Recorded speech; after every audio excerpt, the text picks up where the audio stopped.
સત્યમેવ જયતે. આખરે સત્યની જીત તો થાય જ છે. સત્ય પરેશાન થઈ શકે છે, પણ પરાજય નથી થતો.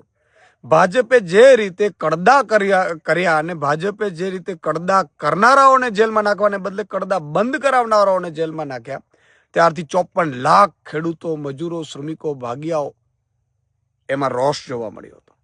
અને ભાજપે જે રીતે જલિયાંવાલા બાગમાં અંગ્રેજોએ જલિયાંવાલા બાગ આખો પૂરી અને જે ગોળીબાર કર્યો હતો અને અત્યાચાર કર્યો હતો, સેમ એવો જ અત્યાચાર હળદરમાં, જ્યારે હળદરના આખા ગામ ઉપર ચારે બાજુથી પોલીસને ઘેરાવડાવીને લાઠીચાર્જ કરીને ઘરમાંથી કાઢીને ખેડૂતોને મરાવડાવ્યું હતું.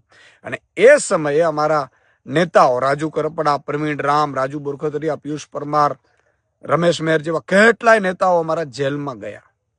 અને જ્યારે છેલ્લે ખેડૂતો પણ જેલમાં ગયા હતા, જ્યારે છેલ્લે હવે રાજુ કરપડા, પ્રવીણ રામ, રમેશ મેર સહિતના અમારા જે છેલ્લા 7 જે બાકી રહ્યા હતા, એમાં ખેડૂત સહિત એમને જામીન મળ્યા છે, ત્યારે ફરીથી ખેડૂતોના ચહેરા ઉપર ખુશી આવી છે.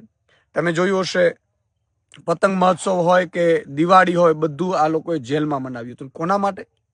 પરમારથ માટે, બીજાના માટે. આ જેલ જે ગયા છે આ નેતાઓ, એ લોકોના અવાજ માટે ગયા હતા. અને ભાજપે ષડયંત્ર કરીને વધુમાં વધુ જેલમાં રહે એવા પણ પ્રયાસો કર્યા. ક્યારેક આયુ હાજર ન રહીએ, ક્યારેક ચાર્જશીટમાં ન મૂકે, ચાર્જશીટમાં દિવસો કાઢે ને અદાલતો પાસે દિવસો માંગ્યા કરે. અમને ખબર હતી કે તમે જેલમાં નાખવાના તમામ પ્રયાસો કરશો, પણ આખરે જીત તો સત્યની થવાની છે, બંધારણની જીત થવાની છે. અને આખરે અમને જામીન મળ્યા છે. હું તમામને અભિનંદન પાઠવું છું. અને આ જ નેતાઓની સમર્થનમાં અમે 10 જેટલા કિસાન મહાપંચાયતો કરી હતી. અરવિંદ કેજરીવાલ, ભગવત માન સાહેબ સુદામડાથી આવે ત્યાંથી શરૂઆત કરી હતી. આખા ગુજરાતમાં સમર્થન મળે એ માટે મહાપંચાયતો કરી, કિસાન મહાપંચાયતો. સાથે 12,000 જેટલા નાની મોટી મિટિંગો કરી છે આમના સમર્થનમાં. અને 80,000 જેટલા પત્રો અમે ભરાવડાવીને મુખ્યમંત્રી સુધી ગયા હતા અમે, કે જે રીતે ખેડૂતો કડદા કાંડ હોય કે કડદા કરનારા હોય એમને સજા મળે અને આ બધી પીડામાંથી ખેડૂતોને મુક્તિ મળે, એટલા માટે સમર્થન પત્ર પણ આપ્યું હતું. અમે ડિમાન્ડ પણ કરી હતી. ને આપે જોયું હશે કે ખૂબ દિવસો સુધી આ નેતાઓ જેલમાં રહ્યા છે, એમના પરિવારથી વિમુખ રહ્યા છે.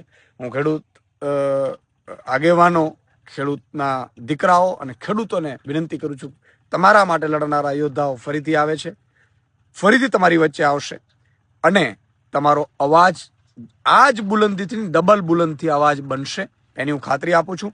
તમામ જેટલા પણ અત્યાચારો ભાજપે કરવાના હતા કરી લીધા છે. આ એક પણ નેતા ડર્યો નથી અમારો. મજબૂતાઈથી સિંહ પાછા આવે છે યોદ્ધાઓ, અને ફરીથી તમારો અવાજ બનશે, તમારો મજબૂતાઈથી તમારો અવાજ ઉઠાવશે. અને આગામી સમયમાં આ જ નેતાઓને લઈને અમે વિવિધ કાર્યક્રમો પણ કરીશું.